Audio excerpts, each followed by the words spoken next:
Aleluia.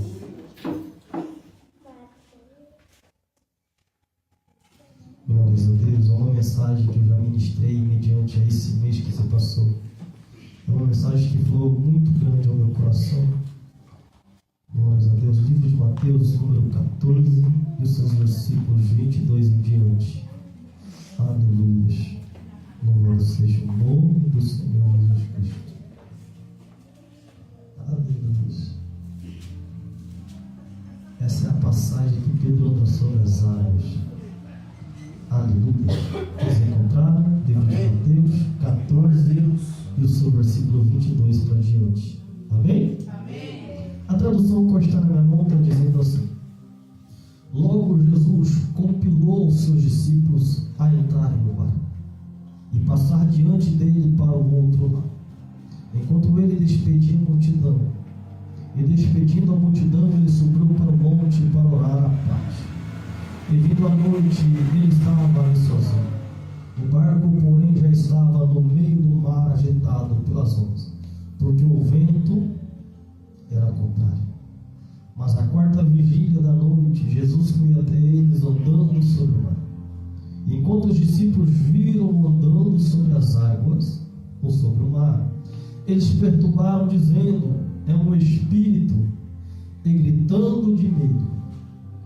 Mas imediatamente Jesus falou com eles, dizendo: tem de bom? Eu sou, e não temais. Pedro responde e disse: Senhor, se és tu, mande ir até contigo sobre as águas. E ele disse: vem, Pedro. Descendo do barco, andou sobre as águas para ir até Jesus. Verso 30. Mas ele, vendo que o vento era forte, teve medo e começou a submergir.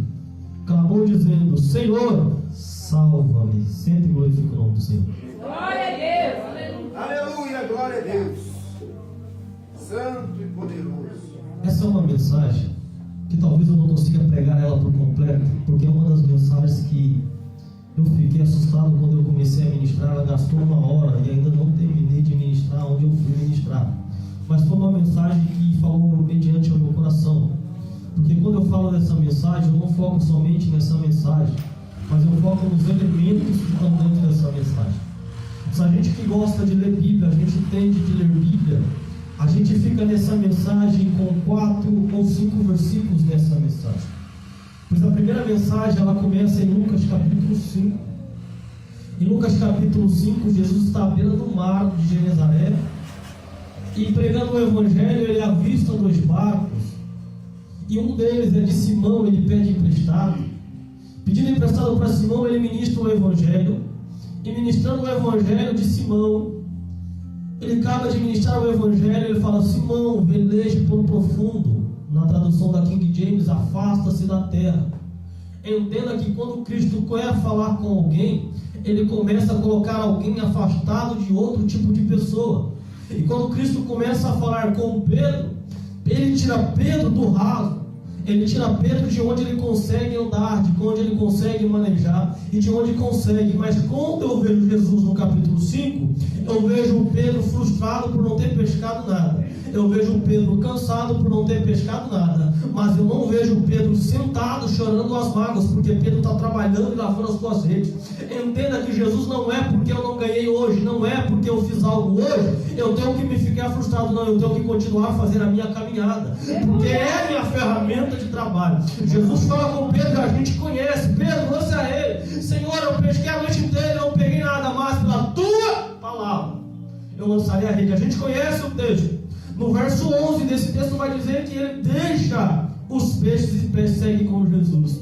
Mas a tradução de Marcos, se eu não me engano, vai dizer que os peixes ficaram com o pai de Tiago, ficaram com os seus ajudantes, ficaram com aqueles que eram sócios. Entenda que eu já vou entrar nisso aqui. Aonde eu comecei em Lucas 5, está dizendo que ele via 2 barcos, sim ou não? Um era de Simão, o outro era de Tiago, o seu ajudante, o seu sócio. Entenda, porque se você conhece amigo, você não conhece amigo com a rede cheia, mas você conhece amigo que mesmo a rede vazia, eles não te abandonam, e mesmo você não ter pegando nada, eles não se afastam. Amigo que amigo não está na casa glorificando, amigo que amigo não está na casa, no casamento, amigo que amigo está do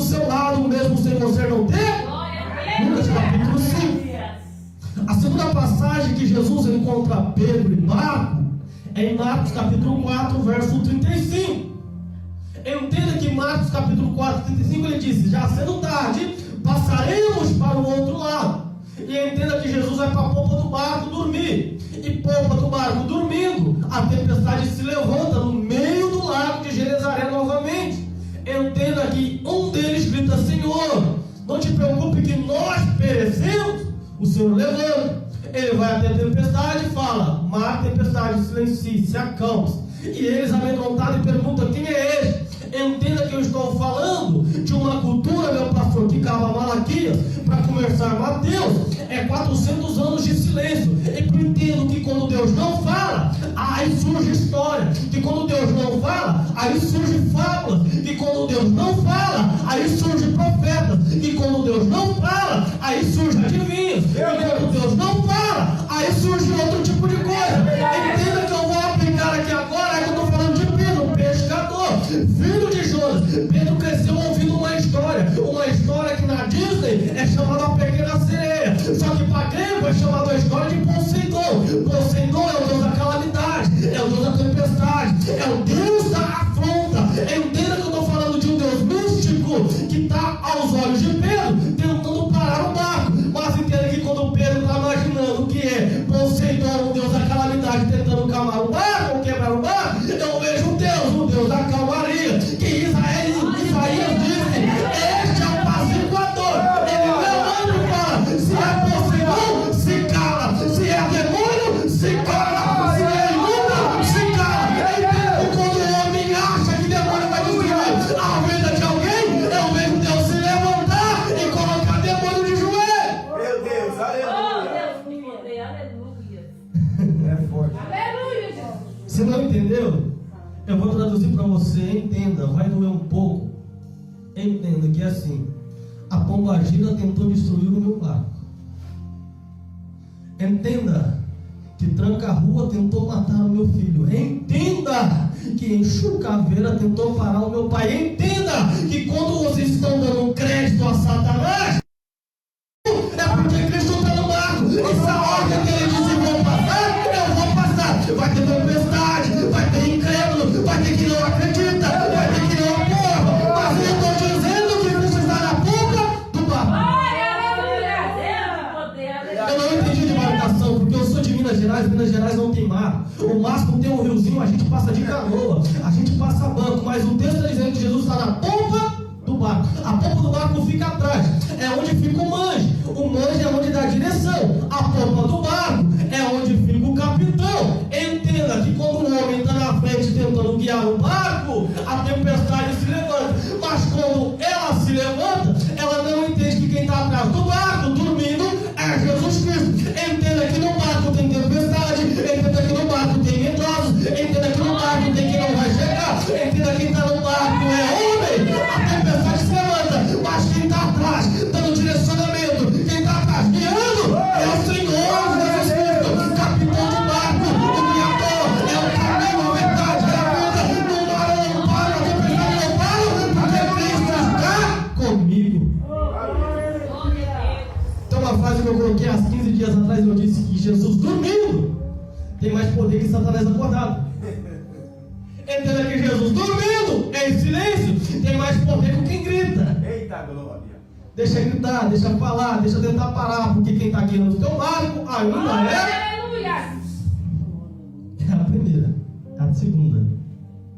A terceira, ele está no barco. Por que ele entra no barco? Porque ele ouve que o seu primo João Batista morreu. Jesus se compadece. Só que ele pega os discípulos e fala: o que vocês fizeram? Senhor, nós fomos pregar, fizemos prodígios, fizemos maravilha, fizemos coisas boas, a igreja cresceu. Jesus pega ele, coloca no barco, atravessa o barco para Betsaida. Entrando em Betsaida, ele vê a multidão se aproximando. Ele pergunta: Tiago ou Filipe, aonde nós compramos pães para alimentar? Filipe diz: nem se nós tivermos 200 denários, alimentamos a multidão. Essa é a terceira vez. É por isso que eu disse que esse texto ministrado, ele tem muita coisa para a gente entender, que não é somente um dia que Cristo trabalha na terra. Entenda que o texto começa com a história de João Batista sendo morto. E se eu entro na história de João Batista sendo morto, eu entro nos dias atuais no Brasil, aonde lá em cima eu vi bandeirinho, aonde lá em cima eu vi bambu, aonde lá em cima eu vi algo chamado festa de São, alegrando-se com a morte de João Batista.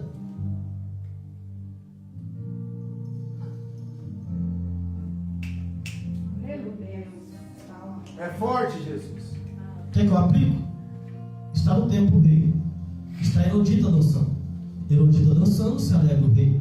O rei chama Herodita: vem, minha filha. Vem cá. Fala, meu rei. Fala, meu senhor.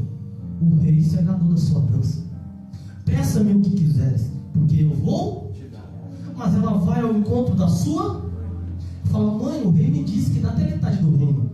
O rei se agradou da sua serva. O rei agradou da serva que está fazendo para ele. O rei disse que daria metade do meu reino. A mãe dele pede a cabeça de João Batista. Entenda nesse texto, eu aplico para você nos dias atuais. Tem gente diaconisa Eliana que prefere perder o reino. Ela tem a oportunidade de seguir com o reino. 16 anos de idade para 15, para 17, eu não sei exatamente. Uma jovem tem direito de mandar no reino de Deus, mas prefere matar profeta. É gente que sabe cantar, sabe louvar, sabe pregar, mas em vez de pregar, quer matar. Entenda que Jesus se compadece pela morte do seu primo, do que é mais doído. Eu vou entrar na mensagem. Só que está dizendo aqui que Jesus era o próprio Deus, mas ele se compadece. Entenda que o chamado de Cristo para crescer, o seu primo tem que ir. Entenda que para o cristiano crescer é necessário perder. Entenda que para a gente chegar lá é necessário nós tirar algumas bagagens da nossa mala. Meu Deus. Aleluia. Entenda que para atravessar para lá alguém tem que ficar. Eita glória. Mas entenda que eu estou falando de Pedro ainda. Eu estou falando da embarcação de Pedro ainda. Porque toda vez que eu vejo Jesus, ele está no barco de Pedro. E toda vez que eu vejo Jesus e Pedro, acontece algo sobrenatural. Entenda que Jesus pergunta a Filipe onde tem, ele fala: eu não tenho. Tiago fala: tem esse moço, mas não é necessário, não conseguimos alimentar. O Senhor conhece o texto. E eu vou entrar agora no texto. Ele está em Betsaida. Ele multiplica o pão. Multiplicando o pão, a nação sabe que ele é o profeta enviado, o nosso rei, o nosso enviado. Ele fala: não é o meu momento. Não é a hora de vocês agradecer aquilo que eu vim fazer. Não é chegado a minha hora ainda. O Senhor começa no verso 22. E Jesus compilou. Esse compilar é um verbo. Obrigou, mandou, ordenou para que eles entrassem no... Jesus não pediu. Jesus não ajoelhou. Jesus não implorou. Mas Jesus mandou. Entre no... Deus vai dizer: me espere do outro lado. As pessoas confundem do outro lado com outra margem. Não, ele está em Betsaida, no deserto. A cidade está no meio, entre o mar e o deserto. Jesus está no deserto, subindo para o monte, e fala: me espere ao outro lado da cidade. Só que eu entendo que no capítulo 5 o barco era de... Em Marcos capítulo 4 o barco era de Pedro. Entenda que se o barco é de Pedro, Pedro é o capitão. Quem dá a ordem no barco é Pedro, sim ou não? Quem está com Pedro é os seus ajudantes, sim ou não? Então entenda, quando a lei vem da autoridade maior, quem ouve, tem uma lei no Brasil, quem tem juízo obedece. Eu não sei como é que fala, mas é melhor obedecer do que sacrificar, alguma coisa assim. Não é da Bíblia, eu estou dizendo, mas entenda: manda quem pode, obedece quem tem juízo. É esse texto. Isso, manda quem pode, obedece quem tem. Quem está mandando é Pedro. Por quê? Quando eu vejo Pedro, eu vejo o barco de Pedro. E a história judaica vai dizer que todo menino com 12 anos, ele tem a oportunidade de chegar na sinagoga. Ele já deve conhecer a lei, as 613 leis, e citá-las mediante ao público. Ele fica 1 ano estudando. Aí o sacerdote de lá, os príncipes da sinagoga, eles vão ver se este menino tem aptidão para ministrar a palavra mosaica, as as leis mosaicas, ou ele não tem aptidão. Porque se ele não tiver aptidão, ele volta para casa com desonra do templo e vai trabalhar com o seu pai. Então Pedro certa vez entrou no templo, certa vez ele conheceu, só que ele não teve aptidão para citar os mandamentos. Aí eu vou colocar algo no seu coração: é gente achando que abriu a Bíblia hoje, lição 1, acha que conhece de Bíblia, é gente que coloca o joelho, acha que conhece, mas não. Quando eu vejo na Bíblia, é Gênesis capítulo 4, caiu de um lado, Abel de outro, caiu ofereceu, Abel ofereceu, mas Deus se agradou. Então não é todo tipo de oferta que eu entrego, não tá. Quando eu vejo Samuel citando que Saul foi e entregou sacrifício, Deus negou, então não é todo tipo de sacrifício que eu devo entregar. E a texto vai dizer que Samuel continua, que quando usa tem que segurar a arca, usa morreu. Então não é de qualquer maneira que eu seguro a presença de Deus. Tem que ter obediência, tem que ter sabedoria, tem que praticar, tem que ficar, tem que sofrer por causa dele. Aleluia! Maravilhoso, Jesus. Canto o que eu quero, louvo o que eu quero, faço o que eu quero, do jeito que eu quero, da maneira que eu quero, é meu coração. Deus não é açougueiro para segurar o coração de homem. Eita, papai. A gente está achando isso. Mas entenda Obrigado, Jesus. que Jesus manda eles ficar. Marcos também vai dizer: fica e me espera. Só que João me dá uma narrativa diferente. João vai me dar a narrativa que Pedro pega e veleja para Cafarnaum. Olha só, Jesus manda ficar em Betsaida, à margem, e me esperar. Só que o barco é de Pedro, a vida é de Pedro. Pedro tem aquela vida. Pedro não faz outra coisa senão pescar e navegar. Pedro não faz outra coisa se não fizer aquilo mesmo. Pedro é pescador. É vida de Pedro. A vida é minha, faço o que eu quero, do jeito que eu quero, louvo o que eu quero. Eu volto a mencionar: é do seu jeito, do seu querer, da sua maneira. Mas entenda que o reino do céu é tomado com a força. O reino do céu tem uma ordenança: aquele que não tiver e não dá fruto será lançado no inferno. Pode cantar em casa, louvar em casa, pegar em casa, mas Jesus disse para a samaritana: é no templo que vocês devem entregar sacrifício. Aleluia! Essa mensagem dói meu coração, mas eu vou pular um pouco a história. E eles vão para o outro lado. A distância de Betsaida a Cafarnaum é 9 km e 800. O texto vai me dizer que eles estão a 35 côvados, 6 km e 125 metros. Olha só, de 9 eles já percorreram uma distância grandiosa. Entenda que esse barco de Pedro agora não é o que tem popa, é o que navega a braço. Não é o que tem mancha, é o que navega a braço. Então a direção está na mão de... O velejar está na mão de... Olha só, entenda que Jesus manda Pedro ficar. E Pedro resolve para lá. E o que é mais interessante, eu vou dar um ponto, uma vírgula, e vou começar uma história novamente. Jesus está à mesa assentado. Ele menciona várias coisas. E uma delas ele disse: o que comer do meu bocado me trairá. Ele não fala se é Judas, ele não fala se é Tiago, ele não fala se é Filipe ou se é Barnabeu, mas ele fala: alguém de vós está na mesa, me negará ou me trairá. Em outras traduções, a gente conhece que é o Iscariote, porque ele come no bocado. Mas ele olha fundo para os olhos de Pedro e fala: Pedro, antes que o galo cantar, tu vai me negar. Pedro, antes que o galo cantar, tu vai me negar.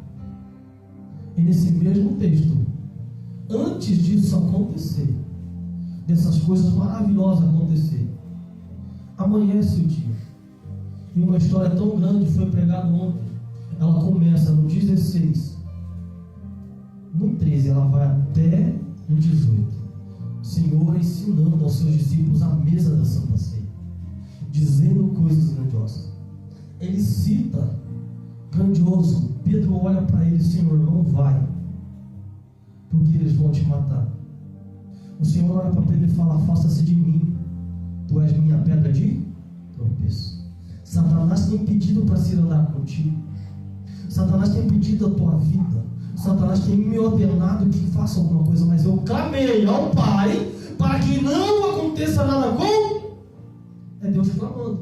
Entenda que quando isso acontece, Jesus sobe, Judas chega com a corte, Judas o entrega, Jesus é levado, e Jesus sendo levado, Pedro está com Jesus, e Pedro estando com Jesus, alguém avista Pedro e fala: tu andava com ele?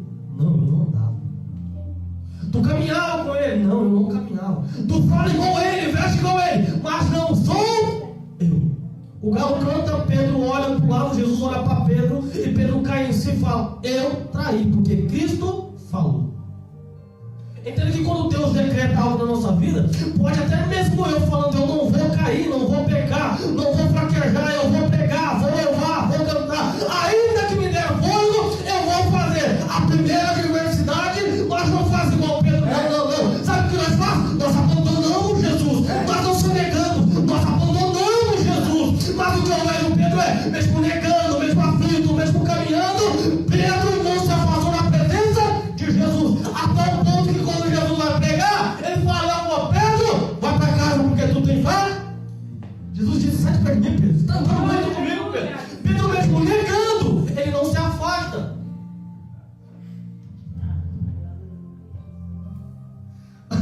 Aleluia. Glória a Deus. Fala para o crente hoje para ele se afastar de Jesus. Na hora. Na hora. Você é da igreja. Você é do ministério. Vou parar de cantar, vou parar de louvar, vou parar de pregar. Eu falei isso para o meu pastor. Mas eu falei: vou militar minhas agendas, só vou pregar numa agenda que está específica no meu coração. Mas cheguei ontem na vigília, pastor, tu vai pregar. Hoje de manhã, ligado no telefone: irmã, pode pregar amanhã? Eita! Aleluia, Deus. Para de pregar, para de cantar, para de louvar, para de fazer a vontade dele, para. Meu Deus. Mas não te anda, pastor. Quem foi chamado para isso, tem que exercer isso. Entenda que o peso de quem nega a voz de Deus é pesado. Recebe, José. Entenda que quando Pedro tenta negar Deus, vem sobre ele algo maior. Entenda que quando Jonas tenta correr de Deus, Oh, aleluia. Aleluia! Glória a Deus! Deus. Aleluia. Não adianta fugir. Eita, papai, tu és lindo. entenda, Aleluia. quanto mais Pedro tentava falar que não era, mas os sinais mostravam que ele era. É gente que via andando, é gente que via falando, é gente que sabe até a roupa que usa, porque sabe o momento que se veste, na hora que se veste, do jeito que se veste. Crente não precisa falar que é crente, é só de abrir a boca e já sabe, é só de pôr a roupa e já sabe. Crente que é crente não determina o que usa, que determina o que fala, quem determina ainda é Deus. Oh, Aleluia! Aí Pedro vai para Cafarnaum. A tempestade é tão grande. A tempestade está vindo ao encontro. Entenda. Tem tempestade nas nossas vidas que não vai me afastar de Deus. Tem tempestade nas nossas vidas é para entender que a mão de Deus está sobre nós. Entenda que eu vou falar algo aqui, não se tente machucado não pelas minhas palavras, mas pela palavra de Cristo. Ele disse: é necessário que isso aconteça para que a glória de Deus permaneça. É necessário que isso aconteça para que a glória de Deus apareça. Entenda que tem coisas nas nossas vidas não é para machucar. Entenda que tem coisas nas nossas vidas não é para nos destruir, mas é para a glória de Deus glória. testificar o que Ele quer no nosso meio. Entenda que quando Pedro tenta dar direcionamento para algum lugar, o vento é ao contrário. Entenda assim. Eu não sei se você está entendendo. Ficai em Betseda, me espera em Betseda. Pedro vai para Cafarnaum. Enquanto Pedro está para Cafarnaum, o vento está jogando ele para Betseda. Enquanto Pedro está tentando ir para Cafarnaum, a tempestade está jogando Pedro para a igreja. Eita, glória. Enquanto Pedro está tentando ir para a balada, a tempestade está jogando Pedro para o altar. Ei, glória! Enquanto Pedro está tentando fugir de algo, aquilo que está tentando trazer Pedro para lá, está trazendo Pedro para cá. Glória a Deus! Entenda que a tempestade que se levanta não é aquela que Cristo está dormindo, mas é que Cristo está fora do. Entrei onde eu quero. Barco é de Pedro. A vida é de Pedro. Os ajudantes é de Pedro. Mas pode ser de Pedro. Mas só vai funcionar se Cristo estiver no barco. Você não entendeu? A vida é sua, faz dela o que você quiser. O relacionamento é seu, faz dele o que você quiser. Mas quando é seu, os problemas são. Mas se for de Deus, os problemas serão resolvidos por Deus. Então você, se é casamento seu, o problema é seu. Mas o seu casamento tem Cristo, o problema é de Cristo. Pode tentar parar, pode tentar machucar, mas Cristo está guardando aquilo que ainda é dele. É por isso que você não foi quebrada, é por isso que você não foi machucado, porque você ainda é de Deus. É gente que não está fazendo o que Deus quer, está achando que Deus vai fazer o que Ele quer. Entenda que a mensagem precisa ter jardim, a mensagem precisa ter deserto, a mensagem precisa ter Jesus e a mensagem precisa ter céu. Não adianta eu pregar somente o céu e esquecer todo o cenário. Para que Cristo viesse, uma semente foi lançada no jardim. Quem lançou essa semente não foi Deus. Quem lançou essa semente não foi Adão, não foi Eva, foi a serpente. A mesma serpente que foi lançada a semente da mulher teve que esmagar a tua cabeça na cruz, para que o céu se abrisse e entrasse na igreja. Aleluia! A gente querendo pular etapas da sua vida. A gente querendo pular etapas que não é para pular. Processo não pula etapa. Etapas não conseguem pular processos.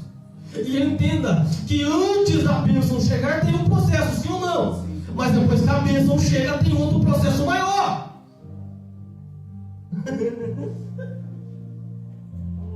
É assim, gente, eu vou na igreja porque Deus vai me dar um casamento. É bênção, o processo é bom, vai doer, mas você vai conseguir. Só que ninguém te fala que depois da bênção chegar, o processo vai ser maior.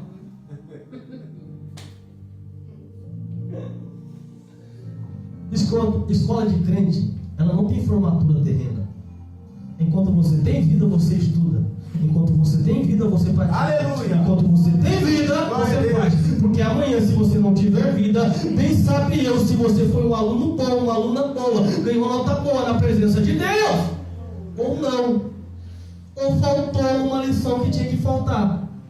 Entenda que a escola de Deus, ela não forma doutores, ela não forma empresários, ela forma servos do Senhor. Glória a Deus, aleluia.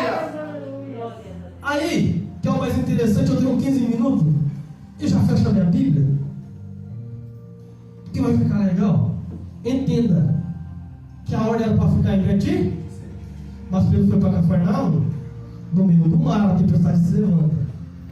E o que é mais interessante? No meio da tempestade, é medo, sim ou não?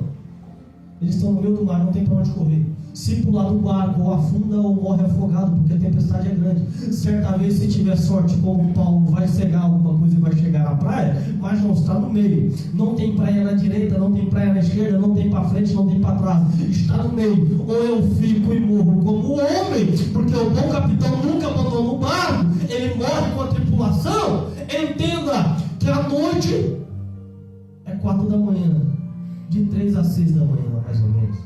Na quarta vigília. Do nada, um resplendor acontece no escuro. Uma luz acontece. É por isso que eu disse que Pedro conhecia de história de Poseidon. Ele está dizendo, é um fantasma, é um demônio maligno, é um espírito maligno, nós vamos morrer. Aí aparece quem? Jesus. Dizendo para eles o quê? Acalma. Fica quieta. Segura. Permaneça.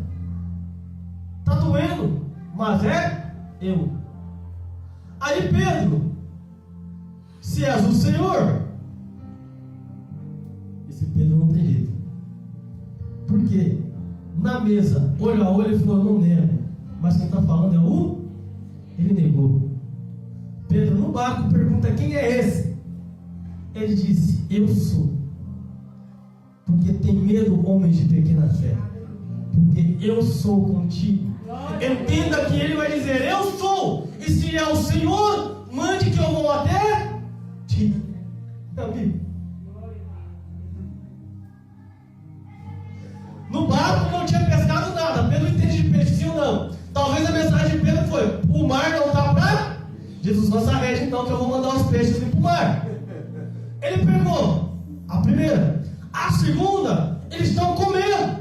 Ele fala: quem é esse? Que até o mar, a tempestade se há. Ele faz isso.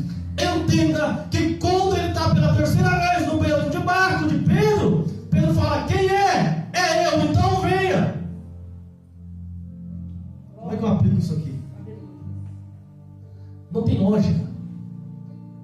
A ciência fala que para algo afundar na água tem que ser mais pesado. Ou para a água flutuar em cima da água tem que ser mais leve do que a água. Entenda que está vindo alguém sobre o mar. Ele disse: é o Senhor, manda que eu vou até ti. Até então é Jesus. Eles viram ele calmar a tempestade, viu transformar a água em vinho, coisa que a ciência não explica, mas ele fez. Tinha 12 dentro do barco. Os 12 viram ele acalmar a tempestade. Tinha 5 dentro do primeiro. E os 5 viram ele ter uma pesca maravilhosa. Entenda que essas coisas todo mundo viu. Testemunho. Todos participaram do testemunho de Pedro. Mas Pedro, o texto vai dizer que ele desce do barco e caminha. Eu não sei se foi 3 braços, eu não sei se foi 10, eu não sei se foi 1 quilômetro. Mas entenda que Pedro não está falando baixo. Porque se eu falar baixo, vocês me ouvem, sim ou não? Então eu estou perto de você. No máximo que eu estou das meninas lá atrás são 5 passos. Então se Pedro gritou, não foi só 5 passos. Estava longe. Entenda que se eu estou lá em cima e gritar lá embaixo, alguém me ouve. 300 metros. Sabe o que eu entendo nisso aqui Pedro está vivendo algo que ninguém nunca viveu. Pedro vai contar algo que ninguém nunca contou. Entenda que testemunho de jovens pregadores que se convertem outra hora eu estava no tráfego. É o meu testemunho. Outra hora estava na balada, é meu testemunho. Outra hora eu dançava nas baladas, é o testemunho das irmãs. Outra hora eu gostava de adorar os outros deuses, de não sei o que, das igrejas não sei o que. Sim ou não? É testemunho que todo mundo conta. O pastor gostava de rap, todo mundo conta o mesmo testemunho. Mas algo sobrenatural só vai viver quem aquele que tomar uma posição e continuar indo à presença de Deus. Não vai conseguir andar. É isso dizendo: vem a mim. É eu dizendo: eu vou. Enquanto todo mundo fala que não vai, Deus está dizendo: consegue. Enquanto Deus está dizendo: consegue, Ele dá autoridade. E se Deus dá autoridade, pode ser água, pode ser mar, pode ser terra, montanha, pode ser o que o homem diz que não vai dar certo. Deus está dizendo: vai dar certo. Glória a Deus, aleluia. A gente tem que parar de viver o testemunho de outras pessoas e contar os nossos testemunhos.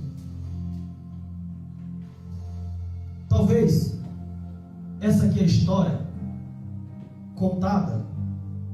Eles contaram quando foram pregar, quando voltaram trouxeram notícias boas para o Senhor. Eles contavam assim: ó, estamos andando com um homem que num casamento em Canaã ele transformou água em vinho. Eu estou contando a história que este homem entrou no barco, a tempestade estava tão grande que ele falou, a tempestade acalmou. Gente, eu estou andando com um homem que a gente passando em Jericó, ele viu um cego, ele falou: volta a enxergar. Eu estou andando com um homem que no banco de Betesda, ele disse: levanta e anda.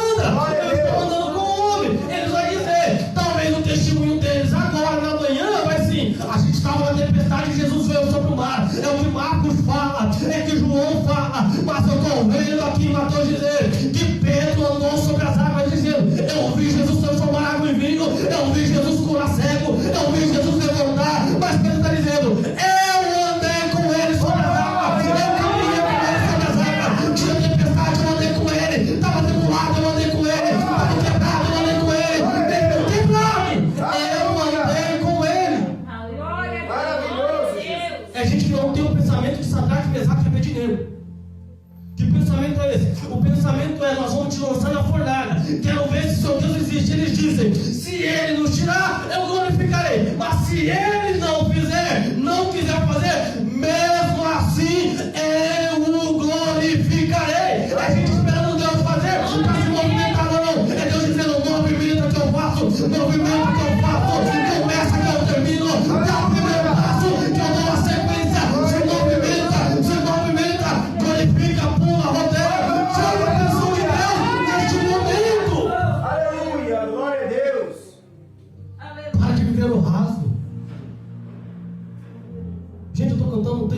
de algo que não tinha para contar naquele tempo.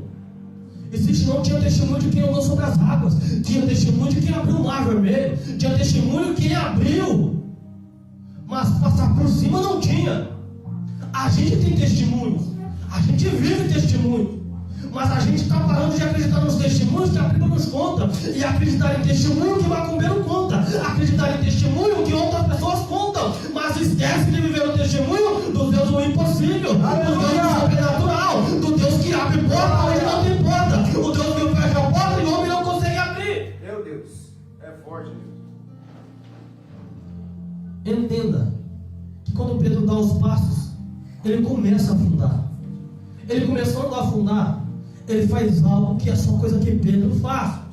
Entenda, Pedro não conta para os discípulos: me ajudem. Não, ele fala: Senhor, Senhor, me ajuda. Imediatamente o Senhor pegou pela diaconisa.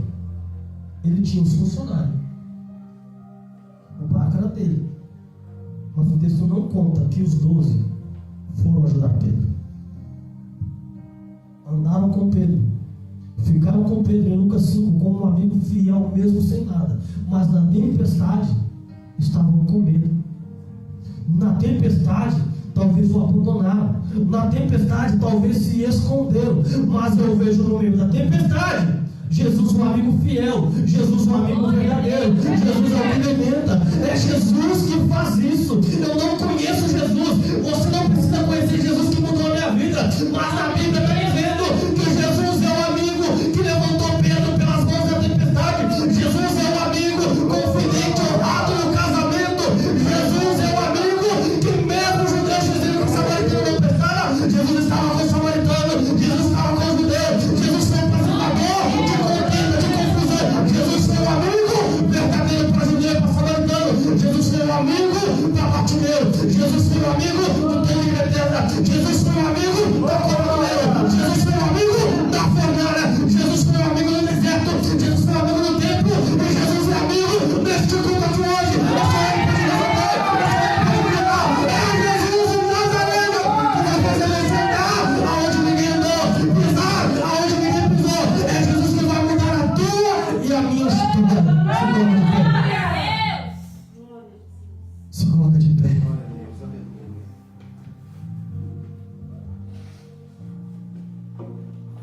Essa é apenas uma introdução que vamos entrar por esses 2 meses. Glória a Deus. Esses 2 meses estamos numa campanha que é chamada Atos 12. É a campanha da oração da igreja. É a campanha que oração abre portas. É a campanha que quando quem estava em silêncio viu o irmão morrer, mas que quem pôs o joelho no chão viu o próprio Pedro sair da prisão. Essa campanha é a campanha que você não precisa esperar Deus falar para você fazer, mas é você fazer para Deus continuar agindo. Não espera Deus fazer algo sobrenatural do que o ser humano tem que fazer. Eu fui ouvido, mas por que você está fazendo algo sem direção? Eu não estou fazendo algo sem direção. Eu não posso ver o meu irmão se afundar e não estender a minha mão. Eu não posso ver as minhas famílias ser destruídas sem estender a mão. Certa vez vai dizer: agindo Deus, quem impedirá? Então não espera Deus falar o que você tem que fazer. Não espera Deus chamar para você viver aquilo que você quer viver. Eu sei que você tem medo, eu sei que você tem aflição, mas a palavra de Deus é: coloca Deus em primeiro lugar, pede Deus em primeiro lugar, mas agindo Deus,